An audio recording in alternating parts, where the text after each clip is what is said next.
아멘, 할렐루야. 이 시간에도 우리가 하나님의 말씀을 같이 나눌 때에 주의 성령께서 지혜와 계시의 영으로 우리 가운데에 충만하게 비춰 주실 줄로 믿습니다. 하나님 말씀 에스겔서 3장 20절, 21절의 말씀을 우리 같이 한 목소리로 읽겠습니다. 같이 읽습니다. 또 의인이 그의 공의에서 돌이켜 악을 행할 때에는 이미 행한 그의 공의는 기억할 바 아니라 내가 그 앞에 거치는 것을 두면 그가 죽을지니 이는 내가 그를 깨우치지 않음이니라. 그는 그의 죄 중에서 죽으려니와 그의 피값은 내가 내 손에서 찾으리라. 그러나 내가 그 의인을 깨우쳐 범죄하지 아니하게 하므로 그가 범죄하지 아니하면 정령 살리니 이는 깨우침을 받음이며 너도 그 영혼을 보존하리라. 아멘. 예, 자리에 앉으십시다. 여러분, 우리가 성도로서 가지고 있어야 하는 믿음은 항상 현재적인 것인 줄 우리는 믿습니다. 우리의 믿음은 항상 지금이 중요하다고 하는 것을 성경은 구약이나 신약에서 동시에 말씀을 하고 있는데, 오늘 본문이 그것을 우리에게 다시 한번 확인시켜 주고 있습니다. 의인이 공의에서 돌이켜 악을 행할 때에는 그가 행한 그의 공의는 기억할 바 아니라, 이 말씀을 우리가 이해가 되는 듯 하면서도 잘 되지 않는 애매한 부분이 있을 것 같아서 제가 간단하게 한번 말씀을 드려보겠습니다. 선하게 살았던 사람이 일평생을 선하게 살다가 어떻게 해서 잘못해가지고 사람을 살인을 저질렀다고 생각하십시다. 그러면은 그의 선하게 산 삶이 살인죄를 저지르는 것을 커버할 수가 있습니까? 그렇지 않는다 이 말이죠. 예, 이 말씀을 한마디로 우리가 단편적으로 쉽게 이해하면은 의인이 공의에서 돌이켜 악을 행할 때에는, 물론 실수라고 하지만은 악을 행하게 되면은 이전에 행했던 모든 그 선은 결코 기억한 바 되지 않는다 그 말이죠. 자, 사실 오늘 이 에스겔서 3장에 있는 이 말씀은 다소 좀 주제가 무겁습니다. 그리고 그 담고 있는 그 내용이 굉장히 좀 부담이 되는 내용이에요. 그런데 이것은 평신도보다는 사역자들에게 이 초반부의 말씀은 3장 초반부의 말씀은 사역자들에게 주로 해당이 되는 말씀입니다. 그 당시에는 에스겔 선지자였고, 오늘날로 말하자면은 그 선지자직을 계승한 것은 바로 목회자, 저와 같은 목사에게 해당이 되기 때문에 그렇습니다. 그래서 3장 1절에 보면 하나님께서 에스겔을 불러가지고 에스겔에게 이렇게 말씀합니다. 인자야, 너는 이 두루마리, 즉 하나님의 말씀이죠, 이 두루마리를 먹고, 먹으라는 거예요. 가서 이스라엘 족속에게 말하라 하기로 내가 입을 벌리니 그 두루마기를 내게 먹이시며 내게 이르시되 인자야, 내가 주는 이 두루마리를 내 배에 넣으며 내 창자에 채우라, 이렇게 말씀을 하십니다. 자, 하나님의 말씀을 먹는데 그 말씀을 창자에 채우라, 그 말은 오늘날 목사가 설교를 할 때에 말씀을 머리로, 즉 지식으로 하지 말고 창자, 가슴 속에 새겨서 가슴으로부터 그 말씀이 나오도록 해야 된다, 이렇게 말씀을 하고 있는 것이죠. 창자에 채우라 하기로 내가 먹으니 그 말씀이 내 입에서 달기가 꿀과 같더라, 이렇게 말씀을 하고 있습니다. 이 창자, 구약 성경에서 많은 표현은 아니지만은 그러나 이 창자라고 하는 표현이 가끔 나옵니다. 선지서에서 이 창자는 오늘날로 말하자면은 우리의 heart, 이 마음을 얘기하는 겁니다. 그래서 하나님의 말씀은 마음에 여러분이 새겨야 되는 줄 믿습니다. 성경을 읽되 성경을 머리에 성경적인 지식을 기독교인으로서 채우려고 하는 그러한 관점에서 여러분 읽으면은요, 결국 그 지식이 사람을 교만하게 만듭니다. 그래서 오히려 성경 지식이 하나님 앞으로 나아가는 데에 적지 않은 사람이 오히려 방해를 가져다 주는 경우가 종종 있다고 하는 것을 아시고, 하나님의 말씀은 여러분의 창자, 즉 여러분의 마음에 채우실 수 있기를 주의 이름으로 축복합니다. 그래야 그것이 자기를 살리고 다른 사람을 살리는 거예요. 머리만 채우면은요, 결국 어떻습니까? 자기도 망하고 다른 사람도 교만하게 만드는 이러한 결과를 초래하는 것이죠.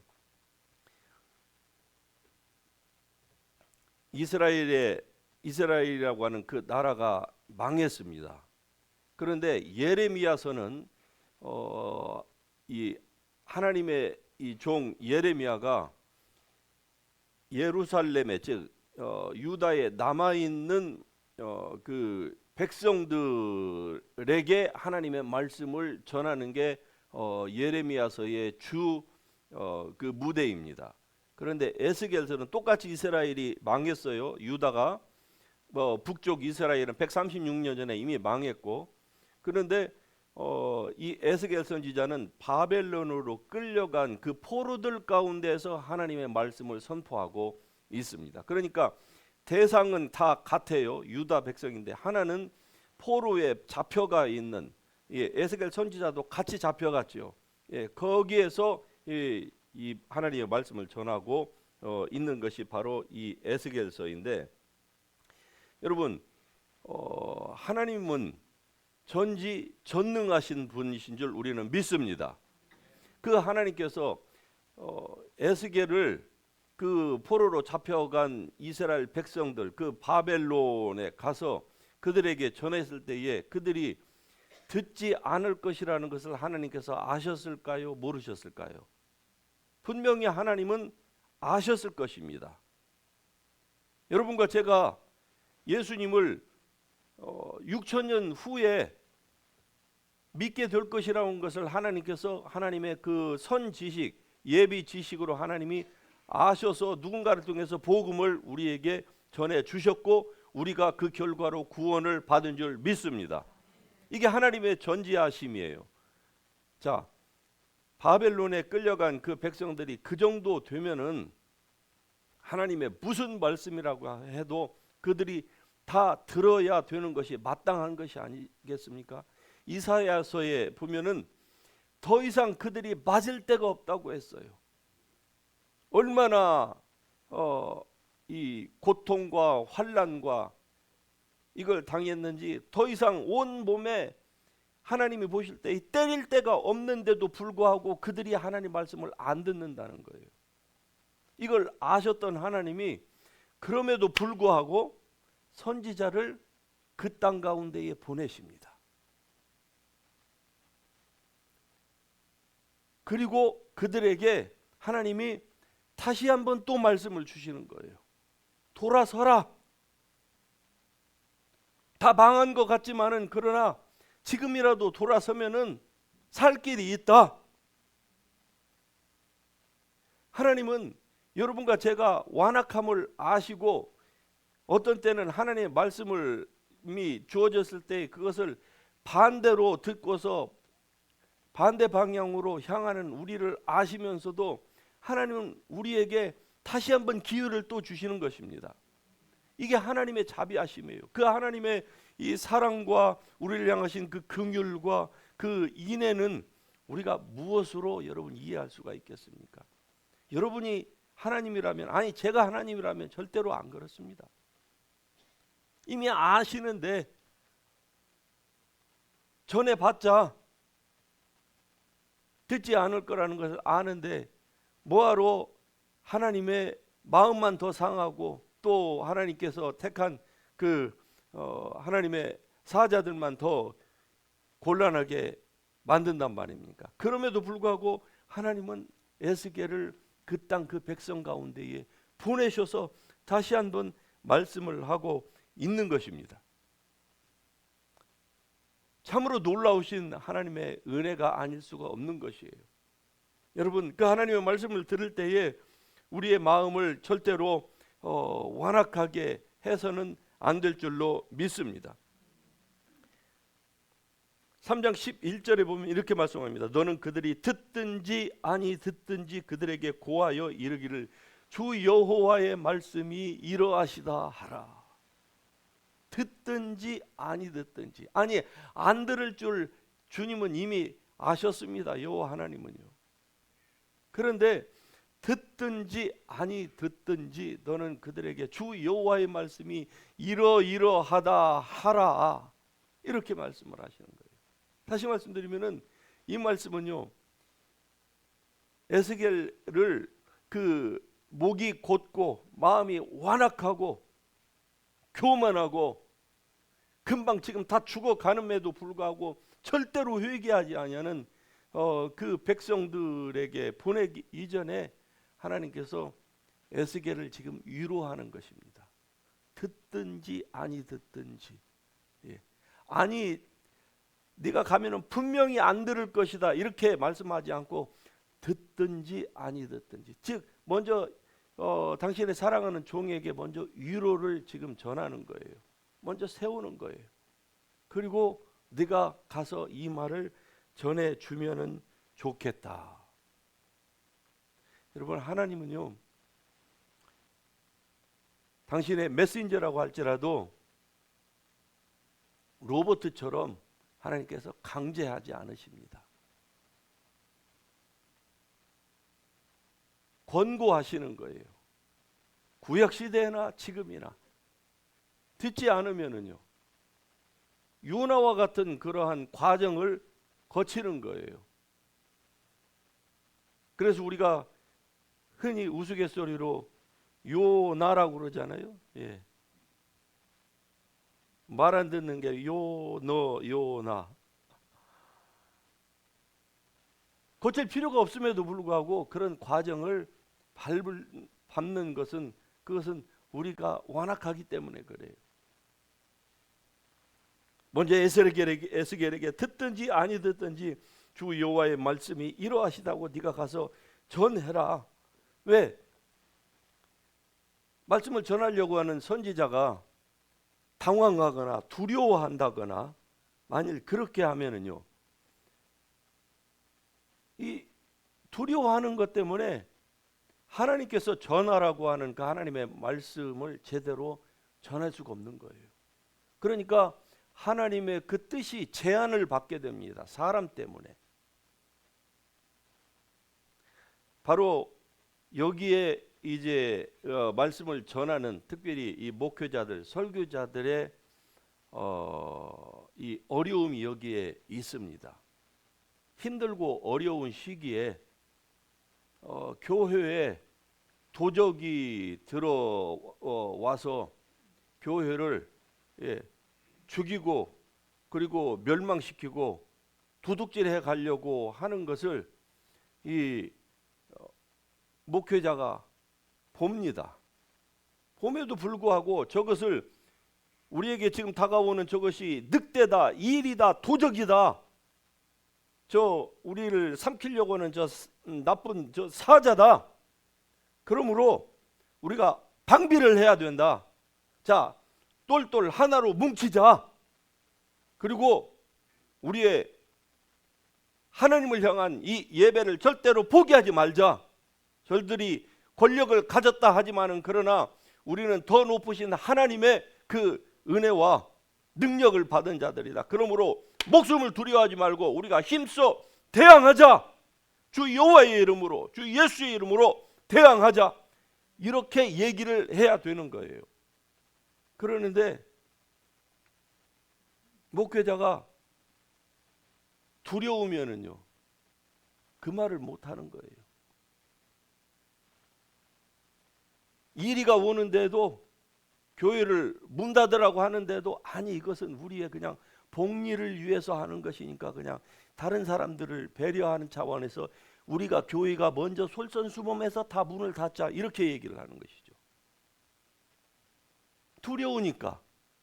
그래서 하나님께서 에스겔에게 그들이 듣든지 아니 듣든지 너는 나의 이 말을 꼭 내 백성 지금 다 망해버린 그러나 아직 그루터기는 남아있단다. 그러므로 그 그루터기가 소망이니까 그것만이라도 보존할 수 있도록 네가 가서 이 말을 전해라. 하나님이 에스겔에게 이렇게 말씀을 하고 있는 것입니다. 그리고서 다시 말씀합니다. 내가 악인에게 말하기를 너는 꼭 죽으리라 할 때에 만일 너가 그들을 깨우치지 아니하거나 말로 일러서 그의 악한 길을 떠나 생명을 구원하게 하지 아니하면 그 악인은 죄악 중에서 죽으려니와 내가 그의 핏값을 내 손에서 내가 찾으리라. 이렇게 말씀해요. 자, 이 말을 우리가 극단적으로 생각을 하면은 목사가 말씀을 전해야 될 때에, 즉 불신자에게입니다. 전해야 될 때에 전하지 아니해서 그 사람이 지옥 가면은 그 지옥 가는 생명을 네 생명으로 바꾼다. 지금 이 말씀이거든요. 그런데 이게 더 이상 새 언약 하에서 이 선지자 노릇을 하는 이 목사들에게는 이 말씀이 적용은 안 됩니다. 이 말씀 그대로. 왜냐하면 그리스도께서 우리의 모든 죄를 다 담당하셨기 때문에 그렇습니다. 하지만 원칙은 있습니다. 원칙은 무엇이 원칙입니까? 바른 말, 바른 행동을 해야 된다고 하는 이것을 여전히 목사는 교인들에게 얘기해 줘야 될 책무가 있는 거예요. 그런데 이것까지도 안 한다? 그러면은 이제 하나님께서 이 말씀의 원칙에 따라서 심판이 있다는 겁니다. 물론 지옥간 생명하고 바꾸는 이러한 극단적인 심판은 아닐지라도 그러나 원론적인 그 심판은 하나님께서 분명히 내린다라는 것이죠. 이래서 여러분 목사가 되려고 하지 마세요. 목사는 그냥 뭐 설교하고 뭐 교인들에게 뭐 대접받고 하는 그것으로 좋은 것 같아도 정말로 고민이 많습니다. 감사합니다. 이쪽에서 딱 한 분이 제 마음을 이해해 주셔서 그나마 위안이 됩니다. 정말 무거운 말씀입니다. 특별히 에스겔서 3장에 있는 말씀은요. 그런데 목사는 이런 불신자에게뿐만이 아니라 이 경고의 대상이 의인들에게도 해당이 된다 이 말이죠. 오늘 본문 말씀이 바로 그겁니다. 의인들에게. 의인이 그 공의에서 돌이켜 악을 행하는 것을 네가 보느냐? 그러면 그에게 얘기해 줘라는 거예요. 그런데 다시 말씀드려서 목사의 어려움이 여기에 있습니다. 분명히 그건 저 성도가 가서는 안 될 길이에요. 그 자리는 서서도 안 되고 앉아서도 안 되는 자리인데 말을 못 합니다. 왜 그럴까요? 교인 한 명 떨어질까 봐. 물론 나름대로의 이유는 가지고 있겠죠. 합당을 가장한. 특별히 우리 이민교회에서는 한국에 있는 교회와 다르게 또 여러 가지 그 문화적인 디퍼런스가 있죠. 그것 때문에 말을 해야 되는데 말을 못하는 경우도 분명히 있을 것입니다.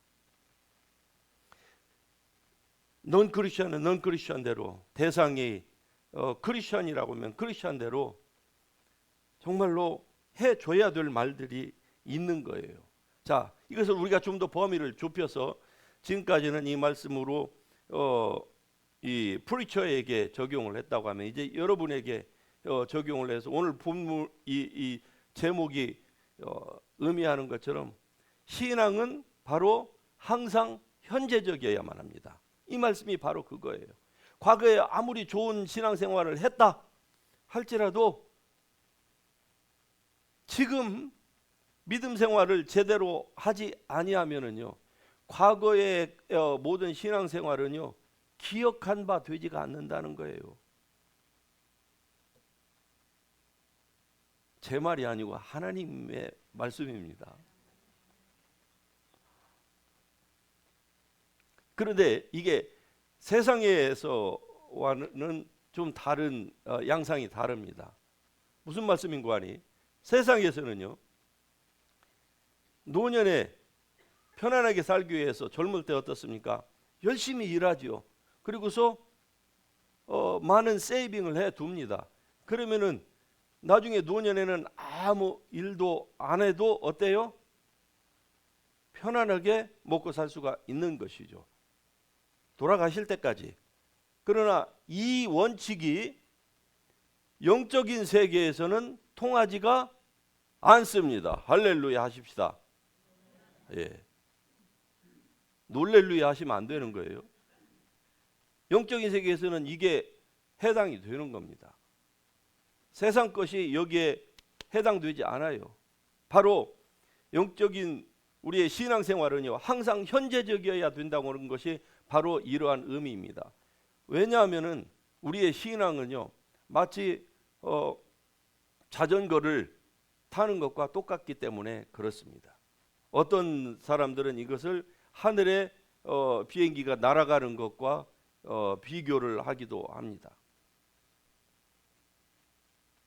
자전거는요 우리가 그 위에 올라가서 항상 패들링을 하지 않으면 어떻습니까? 넘어지는 것과 똑같아요. 공중에 올라갔다고 해서 엔진을 끄는 순간 어떻습니까? 그때부터 내리막길을 가는 거예요. 물론 사람이 나이에 따라서 젊을 때하고 연세가 들어서 노인 때하고 활동하는 양이나 반경이나 이런 것들은 우리가 감안을 해야 되겠죠. 그러나 사람이 신앙을 어제까지 잘 과거에 했다 할지라도 오늘 하지 않고, 아니 그렇게 하는 분들이 훨씬 더 많습니다. 그러면 어떻게 될까요? 결국 신앙은 내리막길로 퇴보하게 되어 있는 거예요. 여러분은 절대로 그렇게 되지 않기를 주의 이름으로 축복합니다. 우리의 육체가 비록 낡아지기는 합니다. 그러나 우리의 영은 어떻습니까? 날마다 더욱더 새로워진다고 하는 사실을 믿으시기를 바랍니다. 날마다 우리의 영혼은요 독수리의 날개치며 올라간 같은 이러한 은혜가 우리에게 날마다 주어집니다. 그러함에도 불구하고 세상 사람들처럼 우리가 그렇게 편안하게 그 앉은 자리에서 절대로 움직이지 않으려고 하는 이러한 행태는요 결국 자기의 신앙의 퇴보를 가져오는 거예요. 자기가 과거에 쌓았다고 생각했던 그 많은 것들은 무엇입니까? 결국 그것이 나무와 풀과 집 아주 허접한 것이었다고 하는 것을 스스로가 증명을 해주고 있는 것입니다. 여러분은 절대로 나이가 들어도 그렇게 되지 않기를 주의 이름으로 축복합니다.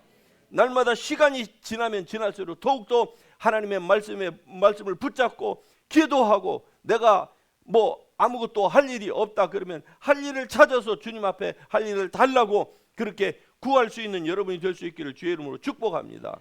우리가 하지 않아서 그렇지 해야 될 기도가 얼마나 많이 있습니까? 여러분의 기도를 필요로 하는 사람들, 여러분의 도움을 필요로 하는 사람들이 이 세상에 얼마나 많이 있습니까? 그러한 사람들만 생각해도 여러분은 그냥 그 자리에 앉아 있을 수가 없는 것입니다. 내가 리타이어 했다고요? 그게 무엇입니까? 세상 사람들을 리타이어 해도요 젊을 때보다 놀러 다니는 것을 더 많이 합니다. 그러나 신앙은 왜 그렇게 우리가 퇴보해야만 합니까? 젊은 사람들이 있습니까? 여러분 지금 젊을 때에 여호와 하나님을 기억하시고 여러분의 삶이, 여러분의 생각 자체가 결코 뒤로 후퇴하지 아니하도록 더욱더 주님 앞에 쏟아 부으실 수 있기를 주의 이름으로 축복합니다. 더 많이 투자하는 것만큼 하나님의 나라에서는 반드시 거두게 되어 있어요. 세상은 때로 투자해도 그것이 잘 될는지 잘못 될는지 우리가 개런티가 안 됩니다. 그러나 하나님의 나라에서는 그렇지 않습니다. 믿음으로 여러분이 심는 모든 것들은 하나도 땅에 떨어지지 않습니다. 여러분이 누군가를 위해서 흘리는 그 기도의 눈물은요, 모든 것들을 하나님의 천사가 다 붙잡고 있습니다. 그리고 하나님 앞으로 날마다 딜리버리를 하시는 거예요.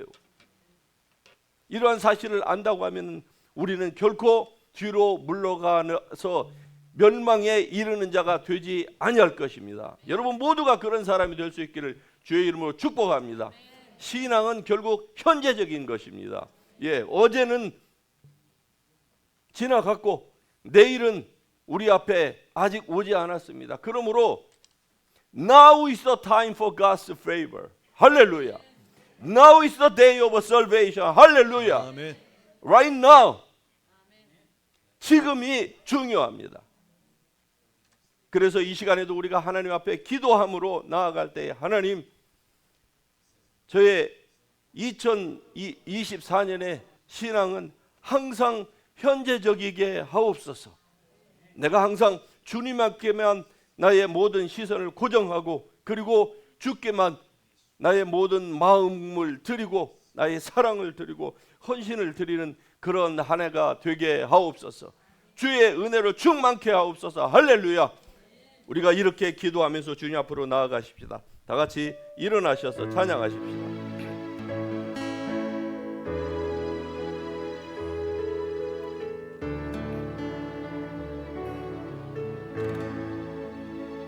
언제나 강물 같은 주의 은혜로 내 영혼 새롭게 빚는 창조의 하나님이 나의 아버지,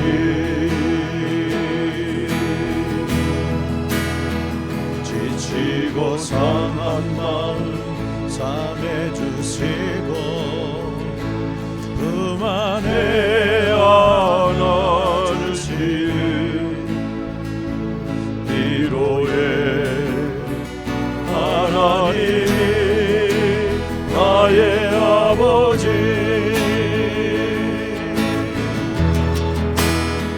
진실하신 하나님이 나의 아버지, 실수하지 않으시는 하나님이 나의 아버지,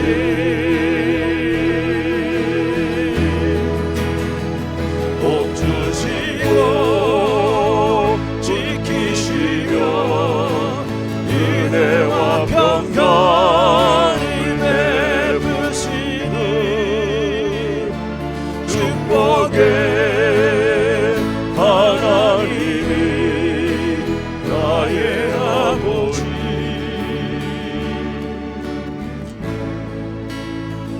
독생자 예수님을 이 땅에 보내 내 죄를 대속케 하신 구원의 하나님이 나의 아버지,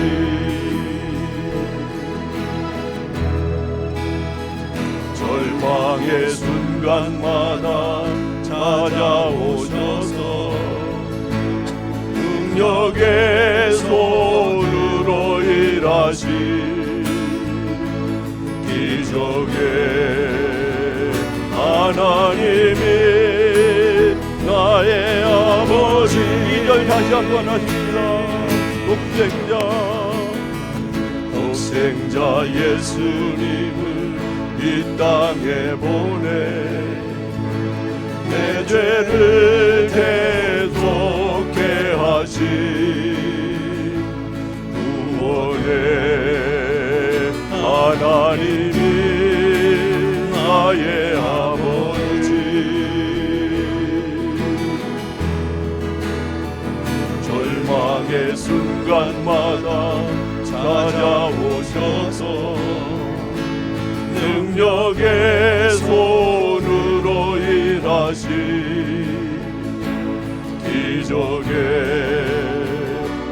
하나님이 나의 아버지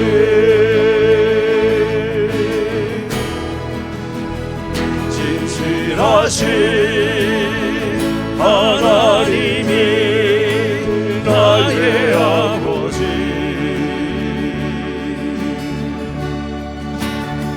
실수하지 않으시는 하나님이 나의 아버지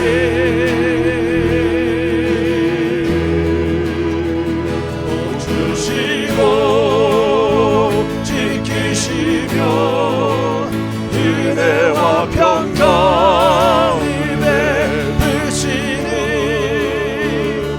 축복의 하나님 나의 아버지. 우리 함 다시 한번 하십시다. 진실하신 하나님을 찬양합니다. 진실하신 하나님이 나의 아버지 실수하지 않으시는 하나님이 나의 아버지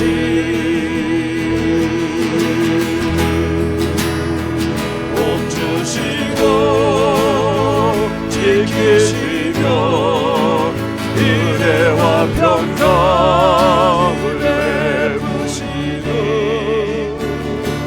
축복의 하나님이 나의 아버지.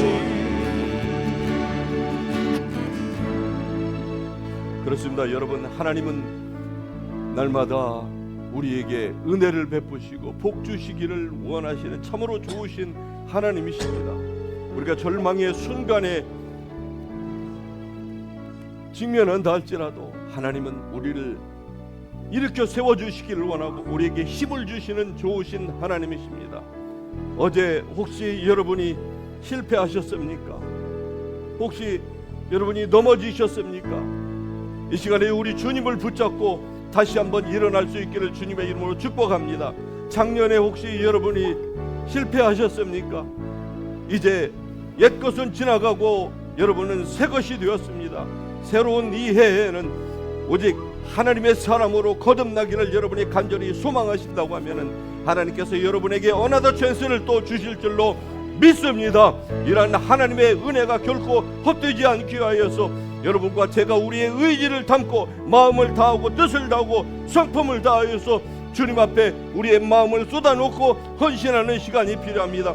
이 기도 시간이 그러한 시간이 되기를 원하면서 여러분 같이 두 손 들고 주님의 이름 세 번 한번 같이 부르고 통성으로 기도합니다. 주여 주여